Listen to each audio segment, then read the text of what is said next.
ఏం చేస్తున్నారు, అధికారులు ఏం చేస్తున్నారు అంటే అడ్డుకుంటే ప్రభుత్వం మీద మైనస్ అవుతుంది. ఎంత మూర్ఖత్వంగా ప్రవర్తించేటప్పుడు, వాళ్ళు ప్రవర్తించుతున్నప్పుడు వాళ్ళకి సపోర్ట్గా ఉన్నవాళ్ళు మీ మీద నెగిటివ్ ప్రచారం చేస్తారు. దాన్ని కూడా అడ్డుకోకపోతే చాలా దుర్మార్గమైన చర్య. దాన్ని కానీ యాక్సెప్ట్ చేస్తే రేపు పొద్దుట జగన్మోహన్ రెడ్డి ఇంతకన్నా దోర్మైన పనులు చేయడానికి సిద్ధంగా ఉంటాడు.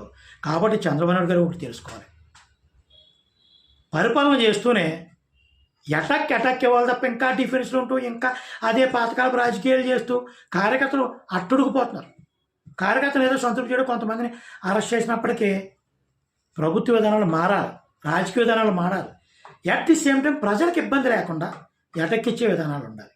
మూర్ఖత్వంగా పర్మర్స్ పేరుతో వాళ్ళు చేస్తున్న విధ్వంసకాండని గమనిస్తూ ఏదో 4 కేసులు పోలీస్ స్టేషన్లో పెట్టాడు, ఇది కాదు. రెండోసారి కూడా చేయడానికి భయపడాలి.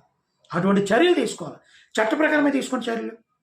ఎంతవరకు సార్ నాకు అర్థం కాదు, ఎందుకు వచ్చిన రాజకీయం సార్ ఇది? ఎంతకాలం ఇలా డిఫెన్స్లో రాజకీయం చేస్తారు నాకు అర్థం కాదు. ఈ విధానాలు ఏదో కరెక్ట్ కాదు. నేను ఎందుకు చెప్తున్నానంటే